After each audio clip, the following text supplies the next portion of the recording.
It's recording. Is it recording? Yeah. Cool. Alright, this is Ziggs. I'm here with Robert Francis. He's pleasing us today at the 930 Club in DC, and this is an interview, so that's the intro right there. How are you doing today? Pretty well. Good. Cool. Good stuff, good stuff. Just had a few questions for you. Tell the camera who you are and what you do.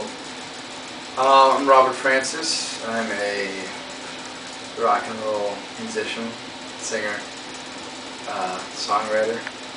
Don't like to use those in the same sentence, but it's kind of what I do. And we're here in DC. Just got off the plane back from Europe. So I heard Europe was really fun. I heard you guys stopped by France. Tell me a little bit about your Europe tour.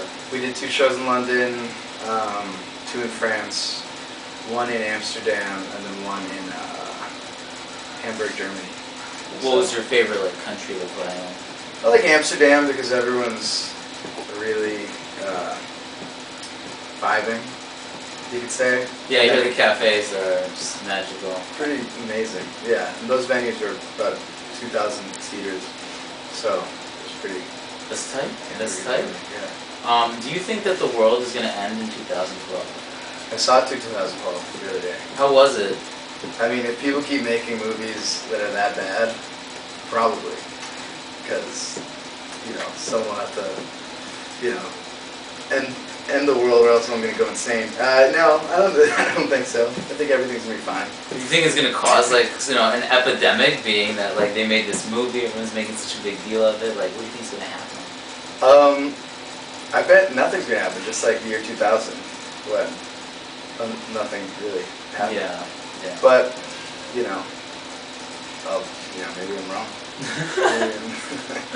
You talk a lot about how you feel as though you should be very honest when you write your music, and you should be honest when performing and stuff. Elaborate on the concept of honesty in songwriting and honesty in expression. I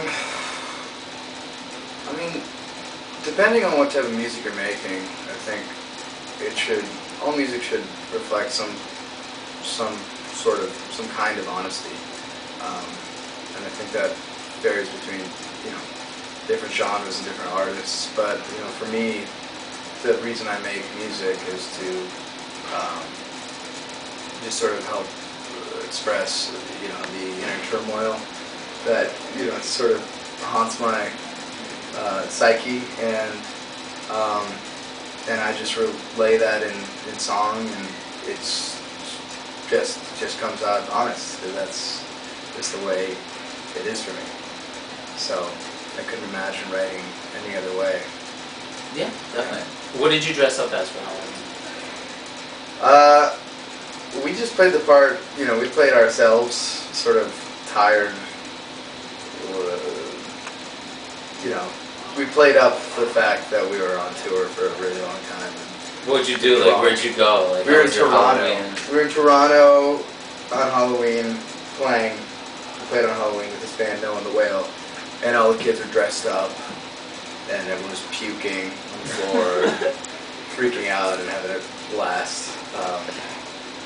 People were trying to break into the tour van and their bus, and it was pretty amazing, actually. That's awesome. Yeah.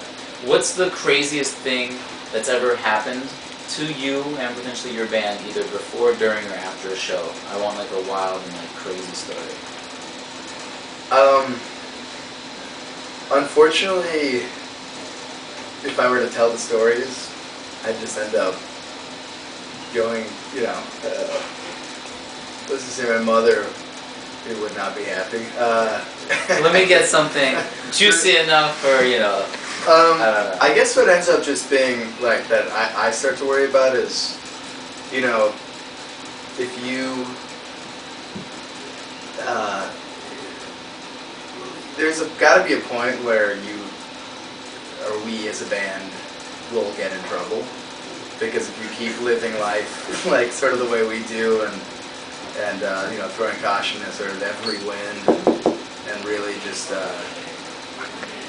going through the motions the way we do, at one point something's going to happen, and that's what I'm sort of worried about. And I've sort of seen a lot of close calls lately, Give me one close call. Like, let's say someone, someone ends up getting to, like, someone wanders into your sort of area, maybe backstage, and let's say they end up passing out somehow and just fall straight back and then hit their head on your band. You may, that could be a really terrible scenario where maybe someone as myself could possibly get sued somehow. So now I worry about these types of things. But make a pass out proof van, maybe like pad the van, Pad the van. If this van was padded, then this wouldn't have happened, this wouldn't be a problem. Yes. But there's a lot of stuff. We're in different cities every night, and we like to make the most of it. So yeah. Well, I feel like one of the songs that I was most touched by and felt through your music was "Little Girl." Tell me a little bit about what inspired that song and who this little girl is. This little girl, she, I went through this 5-year relationship with someone that I started seeing when I was very young. I mean, she was even younger. So I remember that song. That was the first time I sort of really started recognizing that I was completely losing myself in someone else. And then I think I was 17. I just sat down one night. I remember I was at my parents' house, up in my room, and I was staring out the window. And I picked up a guitar and we started playing this thing, and it literally the lyrics just flooded.